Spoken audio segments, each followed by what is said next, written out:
Hey YouTube. Some of you are probably already aware of what I'm going to be talking about in this video, so I please request that you just bear with me for first few minutes while I just explain to everyone what's been happening. Now, if you are unaware, one of my best YouTube friends and favourite channels on YouTube, Jessebearwear, has been missing for the last few months. Shortly after the Battle of the YouTube Non-Stars, after she was kicked out of it, she had removed all her videos and just left a note on her profile saying that she had run away. Now, I'm not usually the one to jump to conclusions, but we're all gonna die!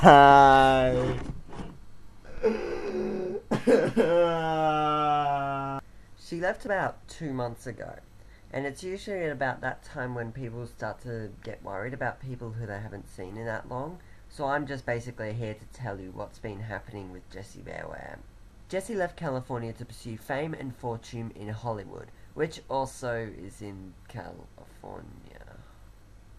When she got there, she applied for many various movie roles, including Elektra in the upcoming sequel to the popular movie Daredevil, Cortana in the eagerly, nerdily awaited Halo movie, Shrek in his most recent movie, Shrek 8 Brazilian Million Kajillion, Gandalf in the prequel to the Lord of the Rings movies entitled The Hobbit, and the leading role in the remake of King Kong.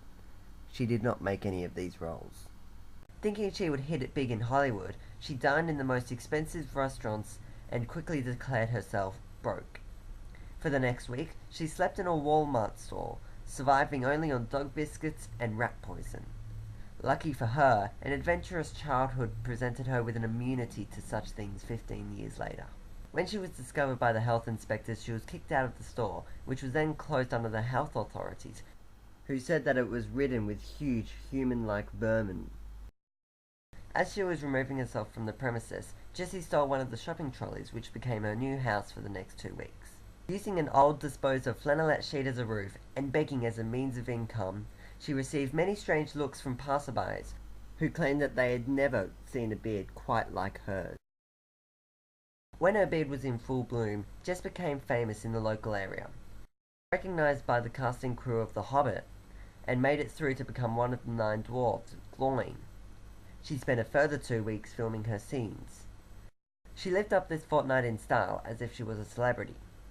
She went to nightclubs every night, drank heavily, and fell the same way. In the Viper Room, she met a nice young man by the name of Ian Crossland. He told me that, although he was a stoner, he was a cute stoner. Jessie moved into Ian's house for the next 3 days. During this time, they engaged in homosexual activities on the hour, every hour. Jessica dumped Ian after a heated discussion and argument they had over baked beans and the density that should be applied to a piece of toast. She ran away, and within the hour she had hitched a ride off a group of freshmen who were on a road trip.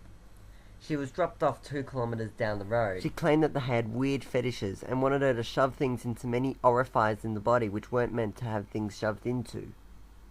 And that's the last I've heard of her. I personally am really starting to worry about her.